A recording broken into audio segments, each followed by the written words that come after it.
저는 오늘 읽어드리는 이사야 43장 14절에서 21절까지 말씀을 가지고 절대 절망을 절대 소망으로, 이와 같은 제목으로 하나님의 말씀을 증거하도록 하겠습니다. 덴마크 철학자 키에르케고르는 절망은 죽음에 이르는 병이라고 말하였습니다. 그러니까 절망 자체보다는 그 문제를 보고 절망하는 것이 오히려 사람을 위험하게 만든다라는 것입니다. 이 키에르케고르의 주장을 뒷받침하는 아주 좋은 예가 있습니다. 52세의 남자가 사업에 크게 실패하고 큰 좌절 가운데 빠져 살았습니다. 모든 것을 다 내려놓고 마치 세상을 살아갈 소망이 없는 사람처럼 살았습니다. 그 사람의 재능을 안타까워한 친구가 노만 빈센트 박사의 상담을 이야기했습니다. 상담을 한번 받아봐라.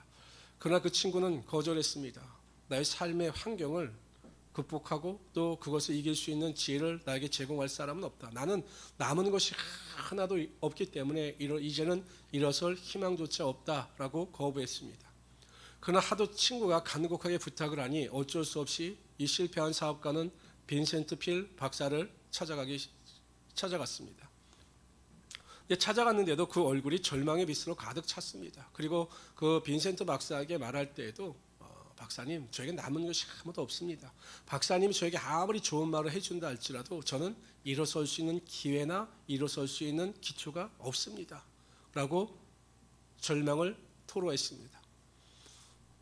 이 빈센트 박사도 그가 말할 때 무조건 아니라고 말하지 않았습니다. 그 말에 동조해 줬습니다. 아, 그렇군요.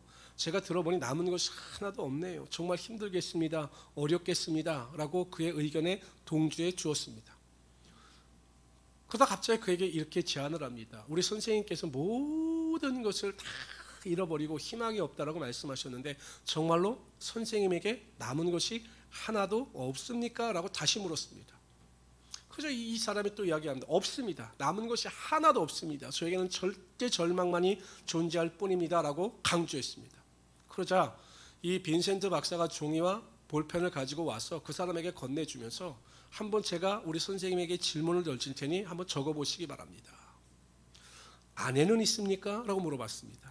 그럼요. 저희 아내는 저를 얼마나 사랑하는지 모릅니다. 지금도 제가 이렇게 절망에 빠져 있을 때 저를 위해서 기도해주고 저를 배려해주는 아주 훌륭한 아내입니다. 라고 대답을 했습니다.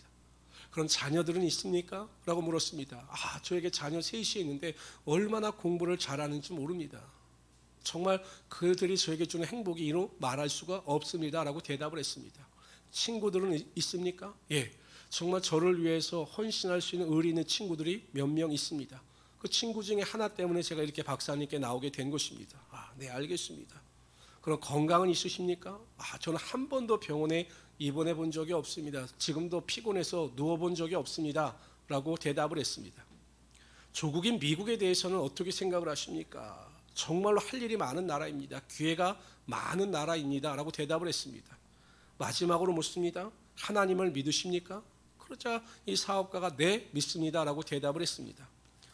그러자 이 빈센트 필 박사가 이야기를 합니다. 그러면 지금까지 당신이 저에게 대답한 대로 그 내용을 적어보도록 합시다. 그러자 이러한 내용이 적혀 있었습니다. 첫 번째, 나를 사랑하고 나를 위로해주는 사랑스러운 아내가 있다. 자랑스러운 자녀 셋이 있다. 의리 있는 친구들이 많다. 나는 건강하다. 다섯 번째, 미국에서 내가 할 수 있는 일이 아직도 많다. 여섯 번째, 나에게는 신앙이 있다. 하나님이 있다. 이렇게 6가지를 적게 되었습니다. 다시 빈센트 박사가 물었습니다. 당신이 잃어버린 사업과 여기 기록에 남아있는 재산 중에서 어느 것이 더 가치 있는 것이라고 생각을 하십니까? 라고 물었습니다. 그러자 방금 전까지 난 남은 것이 하나도 없다. 나는 절대 절망 가운데 처해 있다. 라고 말하는 사람이 갑자기 웃음을 띠면서 선생님, 저에게 남아있는 것이 정말로 많네요. 다시 한번 제가 소망을 가지고 일어서 보도록 하겠습니다. 라고 돌아갔다라고 합니다. 이처럼 인간에게 엄습하는 절망은 인간을 무기력하게 만들어 실패한 인생이 되게 하는 것입니다. 여러분 가만히 살펴보면 실패한 문제나 우리가 직면한 여러 가지 환난의 문제는 그 문제 자체보다 우리의 심리 상태에 문제가 있는 것입니다. 문제를 제대로 파악하지 못하고 낙심하고 절망하여 절대 절망에 빠지게 되면 그 절망의 늪에서 벗어나지 못함으로 실패한 인생이 될 수밖에 없는 것입니다. 그러나 상황이 아무리 어렵고 절망의 상황이라 할지라도 우리가 믿음 안에서 우리가 가진 것이 무엇인가를 잘 기억하고 하나님께서 주시는 절대 소망을 가지고 살아가게 되면 반드시 우리 안에 하나님이 부어주시는 능력과 축복이 있게 되는 것입니다. 오늘 본문에 나오는 이스라엘 민족도 절대 절망 가운데 빠져 있는 상태였죠. 물론 이 이사야서가 기록될 당시만 해도 이스라엘 민족이 포로로 잡혀 있는 상황은 아니었습니다. 그러나 하나님께서 너희가 내 말에 순종하지 아니함으로 바벨론의 포로로 잡혀갈 것이고 민족의 심판을 받게 될 것이다라고 말씀하셨습니다. 회복에 대한 예언이십니다. 너희들이 포로 상태, 절대 절망의 상태 가운데 빠져 있다 할지라도 포기하지 말라. 절대 소망을 가지고 나아갈 때 내가 너희를 다시 이 땅으로 돌아오게 할 것이다 라고 약속하고 있는 것입니다. 그러면서 오늘 본문에 보면 하나님께서는 절망에 빠진 이스라엘 백성들에게 어떻게 하면 절대 소망을 가지고 나갈 수 있을 것인가에 대하여 말씀하고 있는 것입니다. 우리 성도님들도요, 상황이나 환경이 문제가 아닙니다. 내 자신이 문제인 것입니다. 그 절망의 상황 가운데 우리가 어떠한 믿음을 가지고 살아가느냐에 따라 절대 절망은 절대 소망으로 바뀔 수가 있는 것입니다. 항상 하나님께서 우리에게 합력하여 선을 허락하여 주시는 거죠. 그래서 오늘 이 시간 저는 절대 절망을 절대 소망으로 바꾸기 위해서 우리 삶에 필요한 것이, 필요한 신앙이 무엇인가에 대하여 살펴보라 함께 은혜를 나누고자 합니다. 첫 번째로 우리가 절대 절망 속에서도 절대 소망 가운데 살아가기 위해서는 하나님에 대한 올바른 지식과 올바른 믿음이 있어야 하는 것입니다. 하나님께서는 절대 절망의 상황 가운데 빠져있는 이스라엘 백성들에게 가장 먼저 알려주신 것이 하나님이 어떠한 분이신가에 대하여 알려주셨습니다.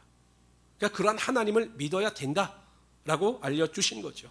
우리 14절 15절을 다 같이 한 목소리로 크게 여러분들만 읽도록 하겠습니다. 읽습니다. 시작.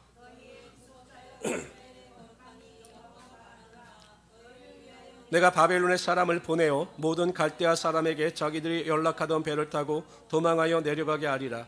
나는 여호와 너의 거룩한 이요 이스라엘 창조자요 너의 왕이니라. 첫 번째 하나님께서는 이스라엘 백성들에게 14절을 보세요. 너의 구속자다라고 말씀하셔요. 구속자. 이 구속자라고 하는 히브리어 원어가 까알입니다. 까알. 이 까알의 의미는 친적, 친척, 친족을 의미하는 것입니다.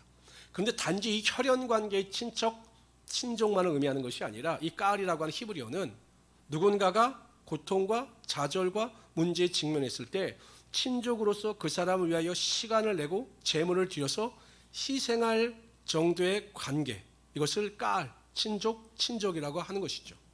그러니까 하나님께서 우리 구속자가 되신다라고 말씀하시는 것은 무엇입니까? 내가 너의 친족, 친척이 되어서 너를 위하여 내 시간과 내 물질을 들여 너를 위하여 희생할 각오가 되어 있다라고 알려주시는 거죠. 그러니까 여러분, 하나님은 우리를 향한 사랑의 하나님이 되시는 것입니다. 하나님, 우리가 방황하고 실패하고 낙심할 때 우리를 그냥 방치해 두시는 하나님이 아니시라 항상 우리를 위하여 시간과 물질을 내셔서 우리에게 채워줄 준비가 되어 있으신 하나님이 되신다라는 것입니다.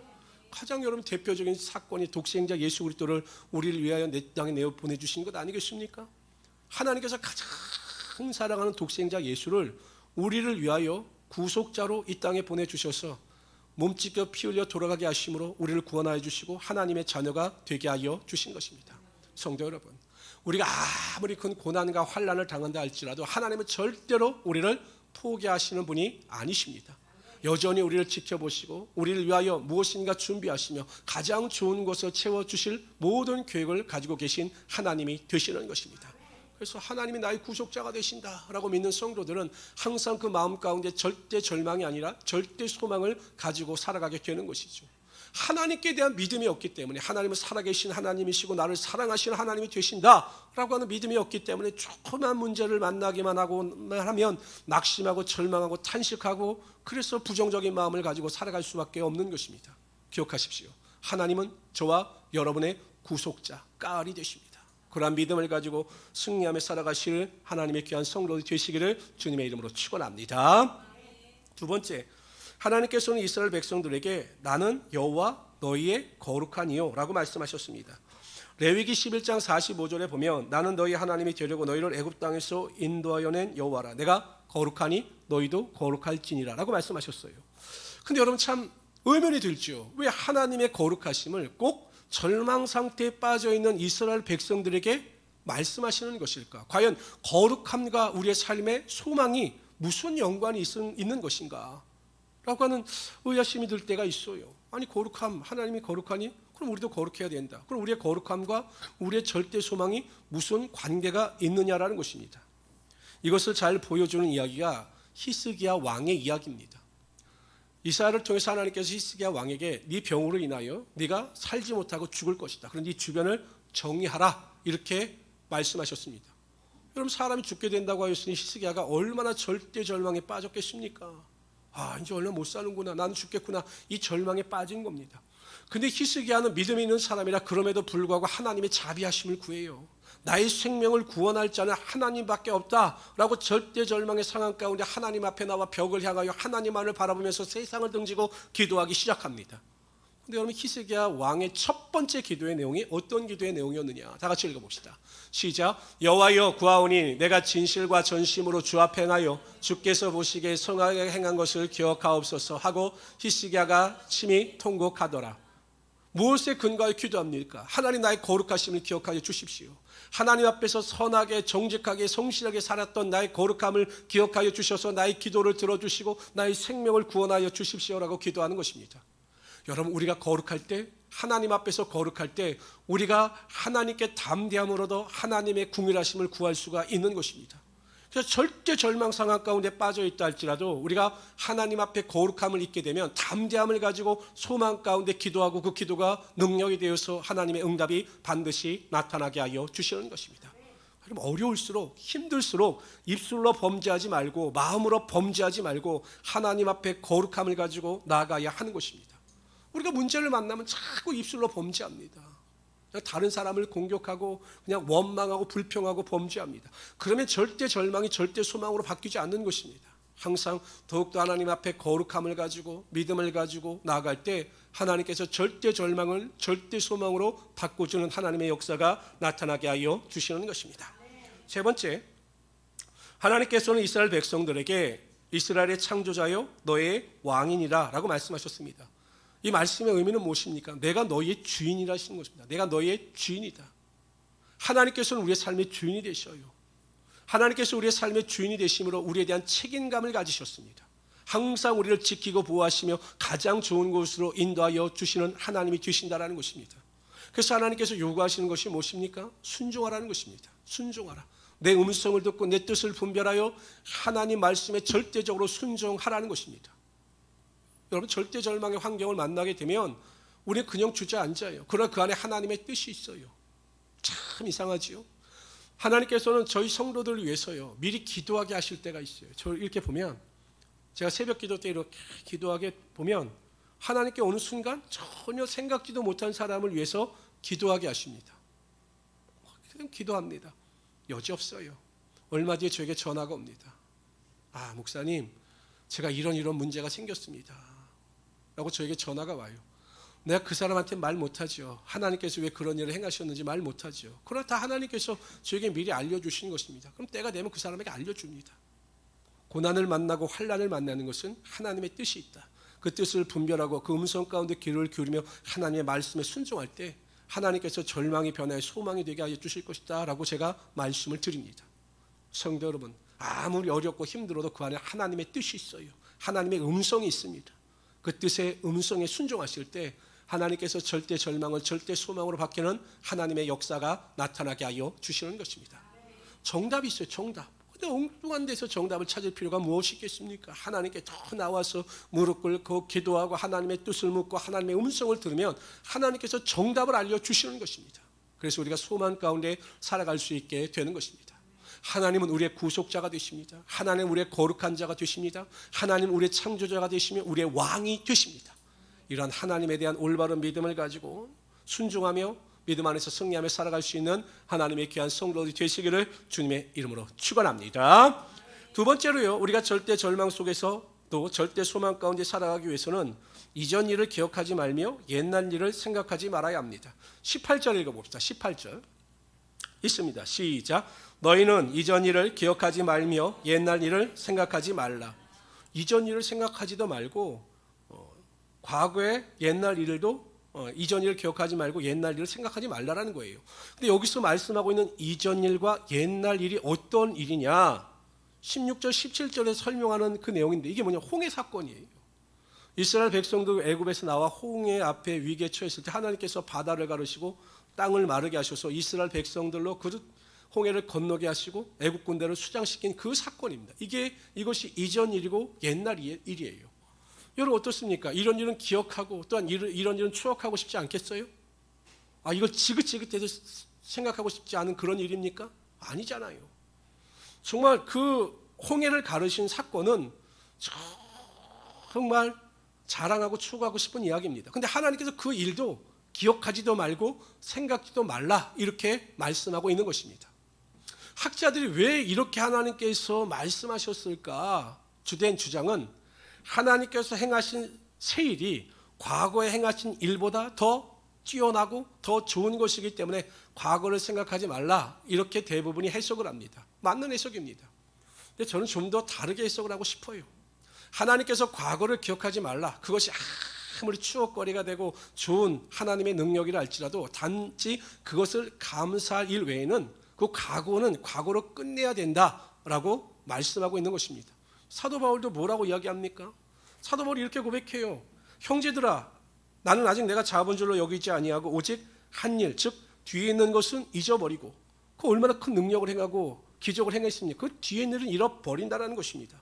앞에 있는 것을 잡으려고 푯대를 향하여 그리스도 예수 안에서 하나님이 위해서 부르신 부름의 상을 위하여 달려가노라 라고 고백하고 있는 것입니다. 긍정적이든 부정적이든 과거는 과거일 뿐 과거에 얽매여서 현재의 자신의 삶을 허비하지 말라라는 것입니다. 항상 기독교는 과거지향적인 종교가 아닙니다. 미래지향적인 종교입니다. 과거와 단절하고 미래를 바라보면서 하나님이 주시는 소망 가운데 살아가는 것이 우리 기독교 신앙의 올바른 태도라는 것입니다. 어느 안주 집사님이 친구 소개로 집을 샀습니다. 그 친구가 부동산에 대해서 잘 아니까 그 집을 살면 이익도 많이 나고 그럴 테니 그 집을 사라고 추천을 했어요. 그래서 이 집사님이 안수 집사님이 홀딱 해서 그 집을 샀습니다. 근데 그 집을 산 뒤에 그 집이 집값이 오르지 않는 겁니다. 그게 한이 되는 거죠. 한. 다른 집은 다 집값이 오르는데 자기 집은 집값이 오르지 않아서 그게 한이 되는 겁니다.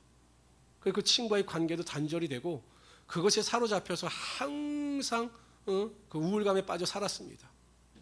여러분, 그 일로 인해서 과거에 일어난 일로 인해서 그거에 빠져 산다고 해서 변화된 게 뭐가 있습니까? 친구 관계도 끊어지고 다 끊어진 거죠. 과거는 과거일 뿐입니다. 지나간 시간을 다시 돌이킬 수 없고 떠나간 화살은 다시 돌아올 수 없는 것처럼 이미 지나간 과거는 다시 돌이킬 수가 없는 것입니다.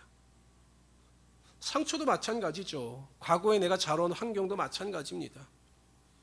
여러분 과거에 참 불행하게 산 것도 어떨 수 없어요. 내가 사랑받지 못하고 어려움 가운데 살고 고난과 환난을 많이 받은 것은 정말 어쩔 수가 없어요. 그러나 여러분 잘 생각해 보세요. 누구나 과거에 어려움을 겪었다 해서 누구나 다 마음의 상처를 가지고 살아가는 것은 아니에요. 그 상처를요, 우리가 과거에 받았던 상처를 씻어내지 못하면 항상 하나님의 온전한 은혜와 축복이 임하지 않는 것입니다. 왜냐하면 우리가 지식에까지 새로움을 입은 자들입니다. 새로운 피조물입니다. 새로운 은혜 가운데 새로운 하나님의 은혜와 능력이 임할 때 하나님의 은혜와 능력이 온전해지는 것이지, 내 마음에 상처가 있고 삐뚤어진 자화상이 있으면 아무리 하나님의 축복과 은혜가 임해도요, 하나님께서 우리의 마음 가운데 온전한 은혜가 임하지 않게 하여 주시는 거예요. 제가 예전에 사역할 때 어린 친구가 있었는데 그 친구는요, 초등학생인데 누가 쳐다보면 매일 째려본다고 싸워요. 누가 쳐다보기만 해도 그냥 째려본다고 싸워요. 마음의 상처가 있는 거죠. 쳐다보는데 째려본다. 그 마음의 상처, 굴절이 있기 때문에 그렇게 되는 것입니다. 요셉을 보세요. 요셉은 여러분 지금 우리로 따지면 엄청나게 상처가 많은 사람일 수 있어요. 누구한테 배신을 당했습니까? 형제들에게 배신을 당했어요. 처음에는 그를 죽이려고 웅덩이에 빠뜨렸죠. 그리고 노예로 팔아버렸습니다. 그 마음의 상처가 얼마나 컸겠습니까? 잡히기만 해봐라. 내가 이 원수를 갚겠다. 이런 마음이 있었을 거예요. 그런데 그가 하나님 앞에서 믿음으로 기도하며 간구할 때마다 그는 깨달은 것이 하나님의 뜻이 있겠다. 그리고 마침 그 형제들을 만났을 때, 그 양식을 구하러 온 형제들을 만났을 때 하나님께서 이때를 위하여 나를 먼저 애굽 땅으로 보내신 것이구나 라는 것을 깨닫고 그 마음의 상처가 완전히 씻어질 수가 있었던 것입니다. 과거에 우리가 경험했던 실패나 좌절, 상처가 우리의 실수거나 또한 우리의 판단 부족으로 또한 불가피하게 혹은 다른 사람으로 인하여 생긴 일일 수도 있습니다. 내 잘못이 아니라 다른 사람의 실수로 일어난 일이라면 정말 억울할 수 있겠죠. 그러나 여러분 기억하세요. 그럼에도 불구하고 하나님께서는 하나님의 뜻과 섭리 가운데 여러분의 인생을 상처 가운데 건져내셔서 하나님이 기뻐하시는 올바른 길로 인도하기를 원하신다는 것입니다. 상처가 중요하지 않아요. 저는 과거에 자라났던 환경 때문에 꿈을 잃어버린 사람들을 너무나 많이 봅니다. 내 환경이 이렇기 때문에 나는 더 이상 나아질 수도 없고 좋아질 수도 없다라고 꿈을 버리는 사람들이 너무나 많아요. 안 그렇습니다. 우리의 마음속에는 상처를 떨쳐버리는 순간 하나님께서 우리를 요셉처럼 사용하시는 것입니다. 그러므로 과거에 받았던 상처나 과거에 있었던 실패, 좌절 그것에 얽매이지 마시고 항상 앞을 바라보시면서 미래를 바라보시면서 꿈과 비전과 소망을 가지고 살아갈 수 있는 하나님의 귀한 성도들이 되시기를 주님의 이름으로 축원합니다. 세 번째로요. 우리가 절대 절망 속에서도 절대 소망 가운데 살아가기 위해서는 하나님께서 우리에게 행하실 새 일을 기대하고 소망하며 믿어 의심하지 말아야 합니다. 19절 다 같이 읽어봅시다. 19절 읽습니다. 시작. 보라 내가 새 일을 행하리니 이제 나타낼 것이라 너희 그것을 알지 못하겠느냐. 반드시 내가 광야의 길을 사막의 강을 내리니. 출애굽 당시에 이스라엘 백성들을 위해서 하나님께서 바다에 길을 내셨죠. 홍해를 가르셨습니다. 그리고 이스라엘 백성들로 하여금 그것을 건너가게 하셨습니다. 여러분 하나님께서 택하신 자들, 포로로 잡혀가신 자들을 위해서는 하나님께서 광야에 길을 내시고 사막에 강을 내신다 이렇게 말씀하셔요. 보통 애굽에서 가나안 땅까지는 대략 640km입니다. 그러니까 200명 정도 되는 이스라엘 백성들이 천천히 걸어가도 2달에서 3달이면 걸어갈 수 있는 거리예요. 640km니까. 그러나 바벨론 포로로 잡혀갔던 이스라엘 백성들이 돌아와야 할 가나안 땅까지의 거리는 약 1500km였습니다. 그러니까 애굽 시대보다 약 2.5배 정도가 먼 거리죠. 그러니까 수많은 강도도 있었고 위협도 있었습니다. 그래서 에스라 같은 경우에는 왕에게 자신의 안전한 귀환을 위하여 그 군사력을 부탁할 생각까지 하였으나 오히려 왕에게 구하는 것이 하나님의 살아계심을 의심하는 하나님의 영광을 가리우는 일이었기 때문에 그들이 아하와 강가에서 하나님의 도우심만을 구하며 열심히 기도할 때 하나님께서 그 1500km의 거리를 안전하게 인도하여 주셨어요. 광야의 길을 내시고 사막의 강을 내셔서 그들로 마시게 하심으로 안전하게 돌아오게 하여 주셨던 것입니다. 성도는 기억하세요. 아무리 광야 같은 인생길이라 할지라도 하나님께서 우리를 붙잡아 주시고 우리 인생길에 길을 내시고 물을 내시면 우리의 삶이 풍성하게 되며 풍족하게 되는 하나님의 역사가 나타나게 된다는 것입니다. 우리가 하나님 앞에 다 광야 같은 인생 아니겠어요? 내 인생을 뒤돌아보면 정말 내가 매일 어려움과 고난 가운데 살아가고 있는 광야 같은 인생이에요. 그러나 하나님께서 우리에게 길을 내시면 강을 내시면 우리가 하나님 앞에서 능치 못할 리 없게 된다는 것입니다. 강원도 강릉 근처의 탄광촌에서 한 아이가 태어났습니다. 4살이 되었을 때 소아마비를 알아서 제대로 걷지를 못했어요. 이 아이의 소원은 자신의 몸을 업고 세우는 일이었어요. 그러니까 자신의 몸조차 제대로 가눌 수가 없었던 겁니다.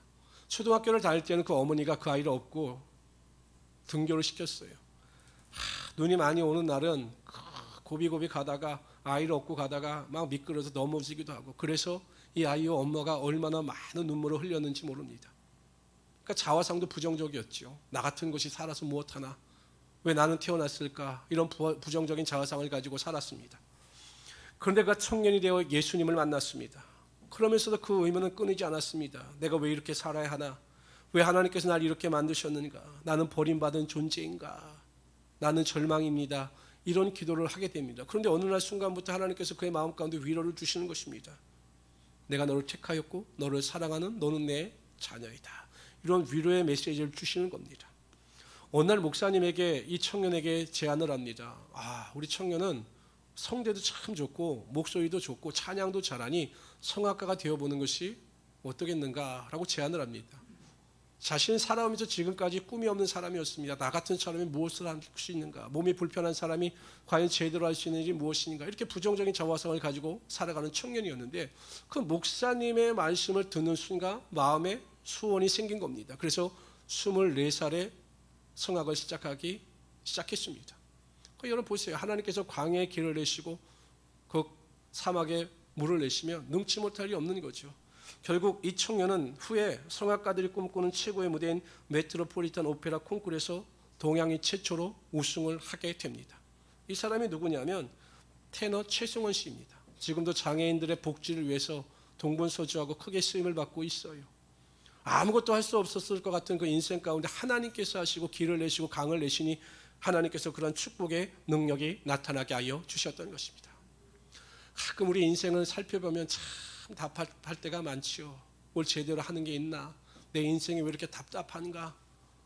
그래서 우리가 때로는 탄식할 때가 있어요. 그러나 여러분 기억하세요. 하나님은 반드시 우리 인생 가운데 길을 내십니다. 우리 인생 가운데 물을 내셔요.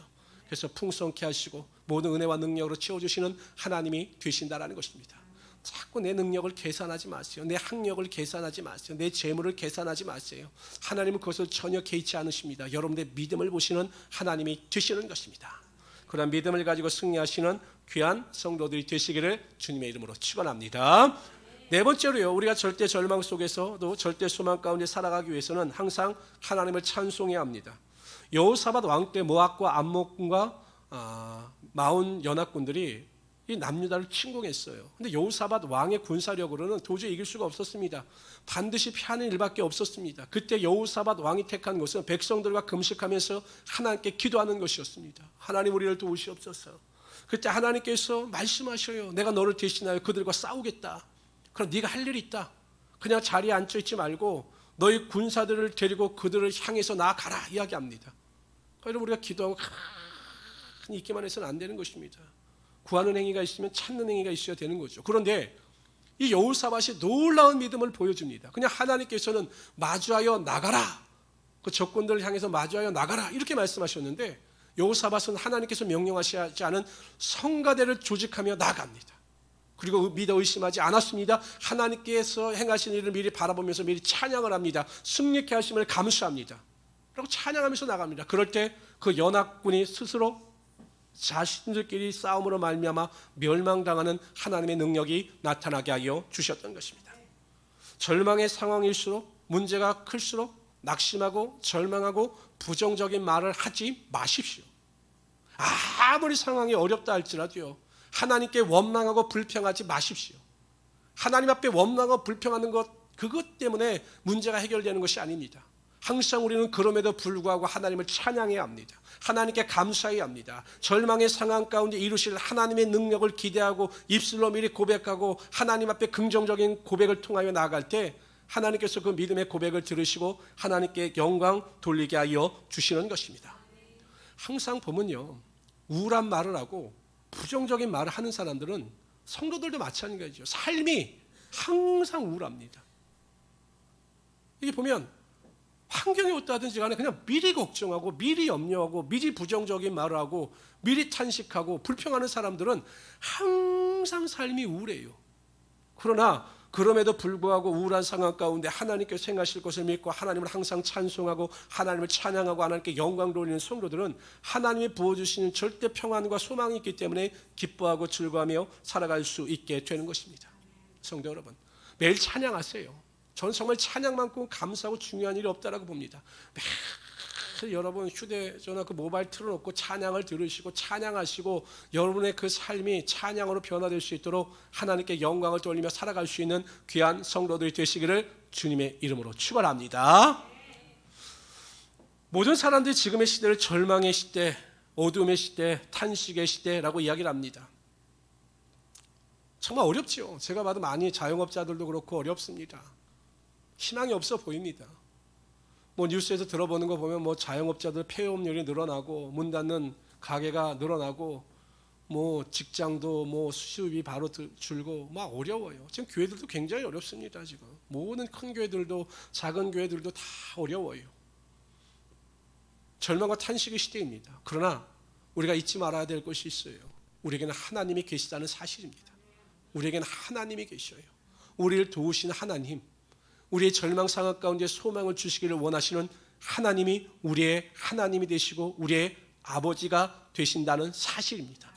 그러므로 우리는 더욱더 이 상황 가운데 하나님을 향해서 올바른 믿음을 가지고 나아가야 합니다. 하나님에 대한 올바른 믿음을 소유하십시오. 하나님 우리의 구속자가 되셔요. 우리를 사랑하시는 하나님은 우리의 구속자가 되십니다. 하나님은 거룩한 자이십니다. 그래서 우리에게 거룩하기를 원하셔요. 우리가 거룩할 때 하나님께 대한 소망이 있습니다. 그 소망을 가지고 기도할 때 기도의 능력이 나타나게 되는 것입니다. 하나님은 우리의 삶의 창조자가 되시며 우리의 삶의 왕이 되십니다. 우리의 삶의 주인이 되십니다. 그 말씀에 순종할 때 하나님께서 우리 인생을 이끌어 가시는 것입니다. 과거의 일에 대해서, 실패의 일에 대해서 집착하지 마십시오. 우리에게는 미래가 있습니다. 미래를 바라보면서 소망 가운데 과거와 단절할 때 하나님께서 새 사람을 입은 우리들에게 하나님의 능력이 반드시 나타나게 하여 주시는 것입니다. 하나님은 항상 광야 같은 우리 인생 가운데 길을 내시고 물을 내셔서 우리의 삶에 부족함이 없게 하시며 풍성한 은혜와 능력으로 채워주시는 하나님이 되시는 것입니다. 이런 하나님의 입술로 고백하고 선포하며 나가시길 바랍니다. 그래서 제가 성도들에게 그런 말씀을 많이 하시죠. 아무리 없어도 없다 없다 없다 이런 말 하지 마십시오. 죽겠다 죽겠다 이런 말 하지 마십시오. 없어도 있다, 하나님께서 주신다라고 믿음으로 고백하며 나가시길 바랍니다. 목사님들도 보면 그런 분들이 있어요. 만나면 맨날 어렵다, 짜증난다, 힘들다. 제가 그런 말 하시지 말라고 그랬어요. 목사님 그런 말 하셔서 목사님 목회에 도움이 전혀 안 됩니다. 없어도 있는 척 하나님께서 주심으로 풍성하다 이렇게 입술로 고백하면 하나님께서 채워주시는 거예요. 저는 그래서 정말로 목회자들 중에 어렵다, 저는 이런 거 이해 못합니다. 자꾸 문자 보내면서 계좌번호 보내면서 이런 거 이해 못해요. 왜 성도들을 바라봅니까? 문자 보내면서 기도해 주십시오 그러면 되지, 기도해 주십시오 그러고 거기에 왜 또 그 계좌번호, 은행 계좌번호를 보냅니까? 하나님이 계신데, 풍성케 하신 하나님이 계신데 왜 자꾸 사람과 환경을 바라보느냐라는 것입니다. 항상 우리 모든 성도님들은 기대하십시오. 하나님께서 큰 일을 행하십니다. 전 요즘에 기대하는 게 있어요. 한번 이제 제가 이루어지면 한번 간증을 하겠습니다. 기대하는 게 있어요. 정말 하나님께서 저와 교회를 위해서 이루실 것을 기대하면서 기도하는 게 있어요. 그 기도할 때마다 정말 마음이 흡족합니다. 지금까지 하나님은 한 번도 저를 실망시키지 않으셨기 때문에 이 기도 가운데도 반드시 하나님께서 응답하여 주실 것을 믿기 때문에 새벽마다 기도할 때 마음이 뜨거워집니다. 우리 성도님들도요. 항상 새 일을 기대하십시오. 이 상황 가운데 베푸시는 하나님을 기대하시면서 승리하며 살아갈 수 있는 우리 성도 되시기를 바랍니다. 네 번째, 찬양하십시오. 반드시 하나님께서 이루신다, 채우신다 라고는 긍정적인 믿음을 가지고 매일 하나님을 찬양하십시오. 원망이나 불평에 누추한 말이 어찌하든지 간에 입술에서 나오지 않게 하시고 다른 사람을 탓하는 말도 나오지 않게 하여 주시고 오직 하나님을 찬양하며 감사하며 살아가시는 귀한 성도들이 되시기를 바랍니다. 그러면 하나님께 아무리 절대 절망의 상황 가운데 있다 할지라도 그것이 절대 소망으로 바뀌게 하시며 꿈을 꾸며 소망을 가지고 기대하며 살아가는 인생이 되게 하여 주실 것입니다. 이러한 믿음을 가지고 넉넉히 승리하시는 우리 성도들이 되시기를 주님의 이름으로 축원합니다. 기도합시다. 주시 하나님, 정말로 감사합니다. 우리가 어떠한 환경 가운데 있다 할지라도 우리에게는 하나님이 계십니다. 하나님께서 우리 아버지가 되어주심으로 우리가 어떠한 상황 가운데 있어도 절대 절망이 아니라 절대 소망을 가지고 살아가게 하심을 정말로 감사합니다. 하나님에 대한 올바른 믿음을 가지고 살아가게 하여 주시옵소서. 우리가 과거의 실패나 과거의 상처로부터 자유함으로도 나아갈 수 있도록 역사하여 주시옵소서. 하나님, 우리가 항상 믿음으로 기도할 때마다 우리를 향하여 새 일을 행하실 하나님의 능력을 기대하며 소망 가운데 승리하며 살아가게 하여 주시옵소서. 하나님을 찬양하기를 원합니다. 원망과 불평이 아니라 하나님만을 찬양하며 하나님께 감사하며 나가기를 원합니다. 미리 찬양하고 미리 감사하며 나가기를 원합니다. 그러한 믿음들이 다 되게 하여 주시옵소서. 오늘 함께 하심을 감사하며 예수님의 이름으로 기도드리옵나이다. 아멘.